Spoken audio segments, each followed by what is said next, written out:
Assalamualaikum warahmatullahi wabarakatuh. Kami dari kelompok 3, kami akan menjelaskan tentang rasio likuiditas dan juga rasio aktivitas dari PT Mayora Indah Tbk.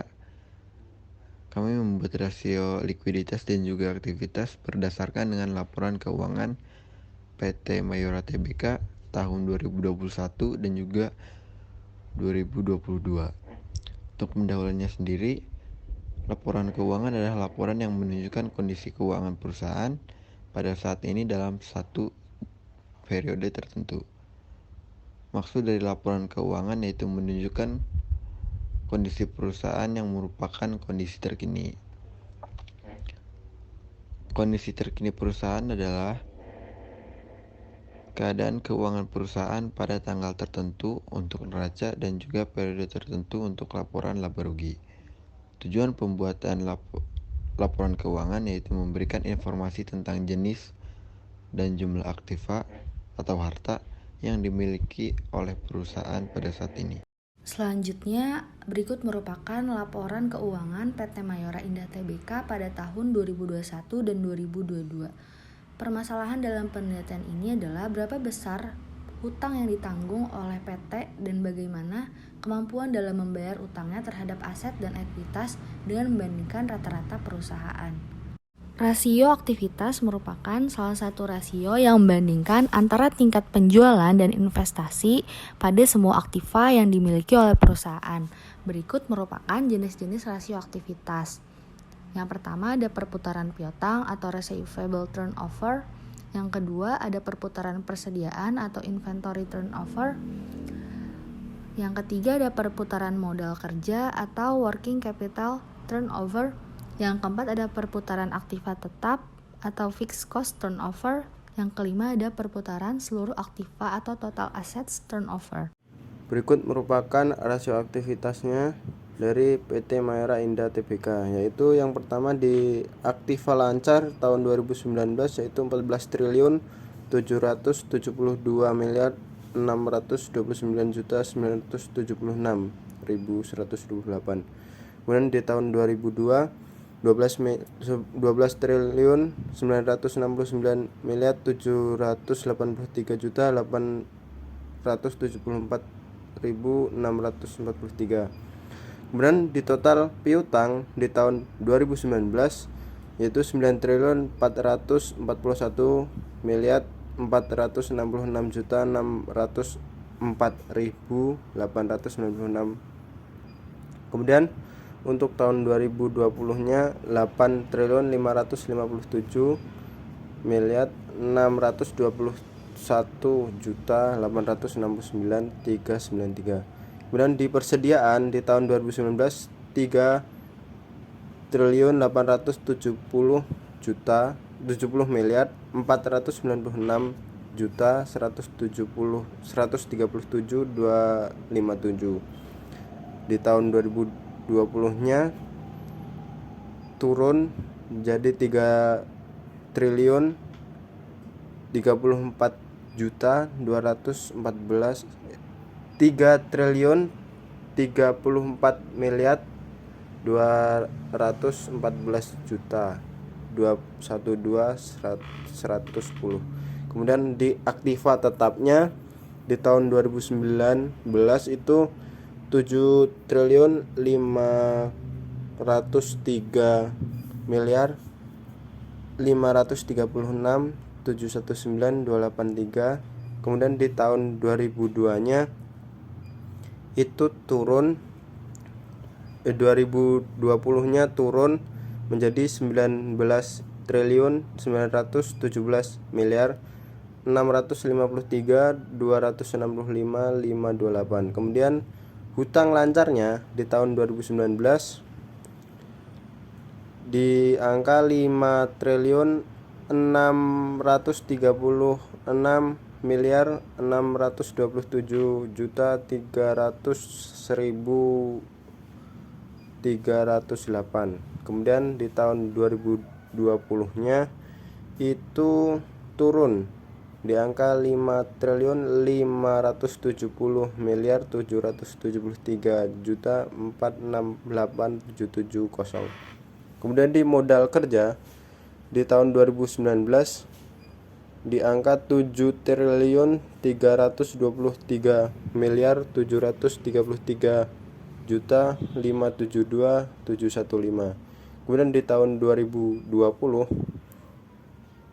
turun di angka 6.387.236.657. Kemudian di penjualan bersih di tahun 2019 itu 30.609.405.967.404. Kemudian di tahun 2020 turun di angka 27.554.558.322.183. Kemudian di harga pokok produksinya di tahun 2019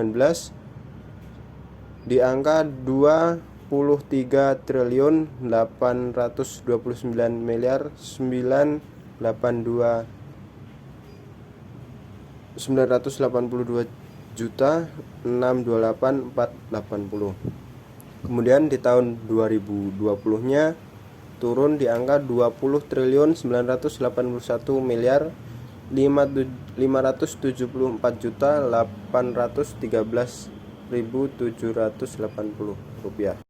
Selanjutnya rasio aktivasi.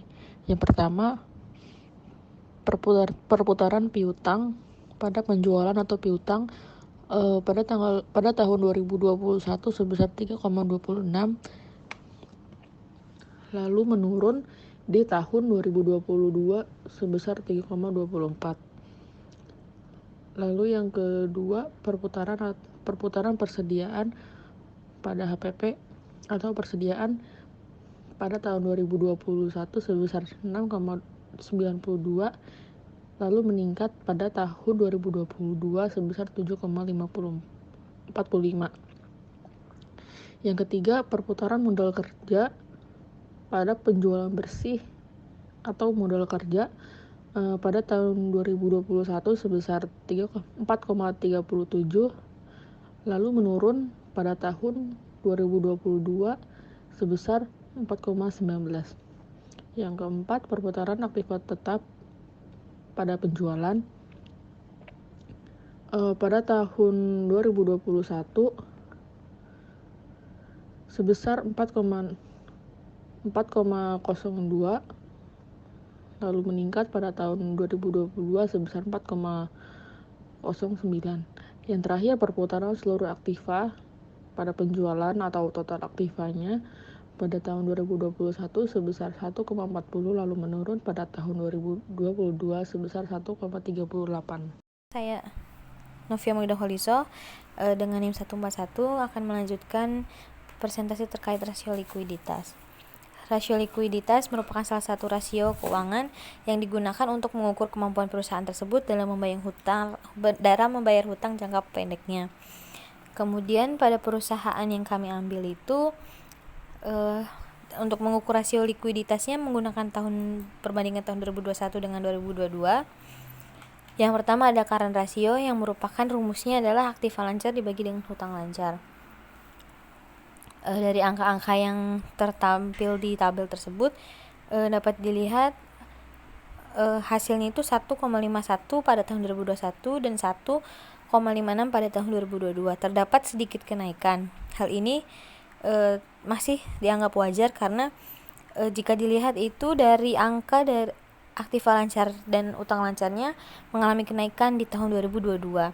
Nah, kenaikan ini kan saling beriringan, jadi dia memang naik, tapi memang karena seiringan antara aktiva dengan utang, jadi rasio atau current rasionya itu dia cuma naik sedikit dari 1,51 ke 1,56.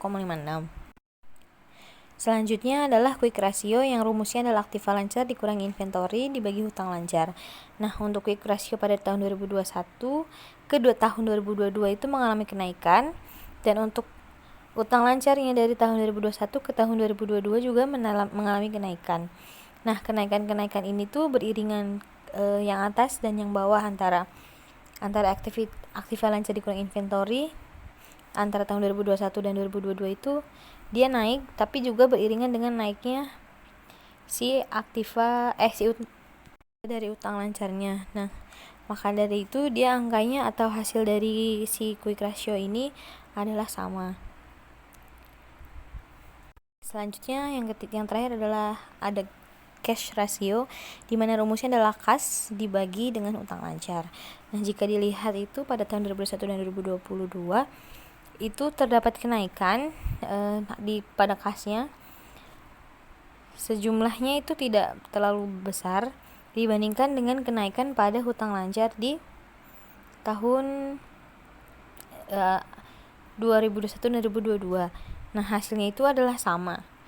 Nah, ini artinya apa? Artinya sebenarnya ini tetap bagus karena kan kasnya mengalami kenaikan, namun kenaikannya tidak signifikan gitu. Namun kurang bagusnya itu seharusnya untuk memperbaikinya itu dia harusnya kasnya itu beriringannya itu seimbang antara kasnya dengan utang lancarnya. Jadi nanti akan ada kenaikan pada cash ratio seperti itu. Baik, terima kasih. Mungkin saya tutup. Wassalamualaikum warahmatullahi wabarakatuh.